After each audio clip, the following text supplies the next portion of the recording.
Mapagpalang araw.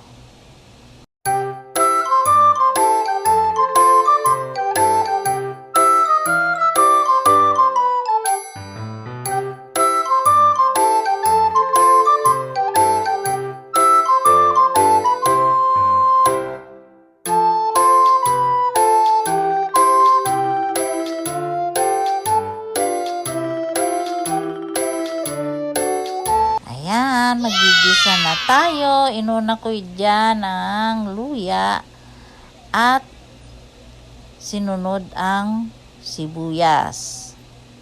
Ayan, atin nang ihalo-halo. Ayan, hanggang sa maluto yung ating sibuyas. Ayan, isinunod ko na rin yung bawang.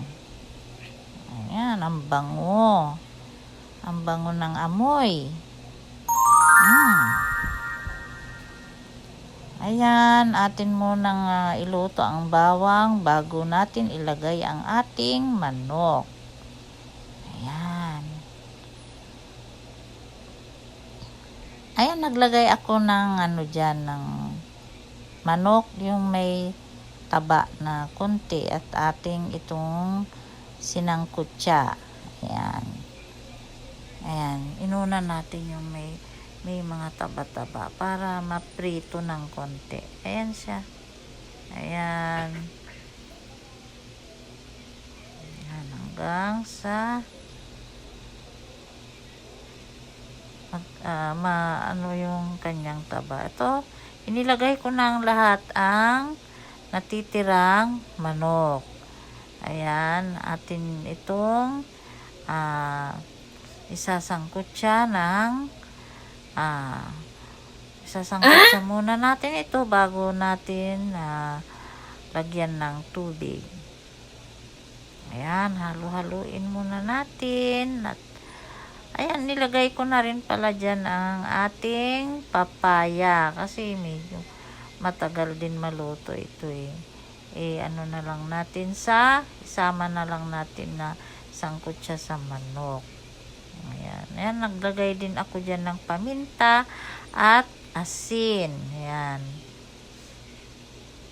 Ayan, ang paminta, asin.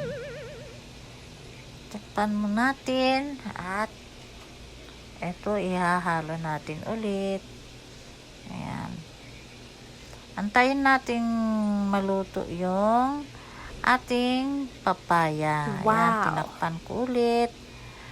At yan, maglagay na tayo ng konting tubig dyan. Ayan. Mamaya lalagyan ko pa yan ng tubig.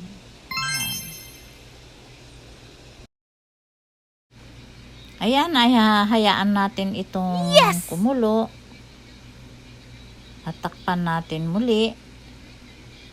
Diyan, antayin lang natin maluto ang papaya. Ayan, ito na nga. Luto na. Hindi na natin naipakita yung paglagay ng ating mga gulay. At ito yung dahon ng ampalaya. Hinango ko na kasi para hindi gaanong pumait. Ito yan. Ayan, ang sarap niyan. Ayan, subukan nyo mga Mars ang pagluluto ng ganito na may ampalaya. Tinolang may ampalaya. Salamat sa panunood. God bless all.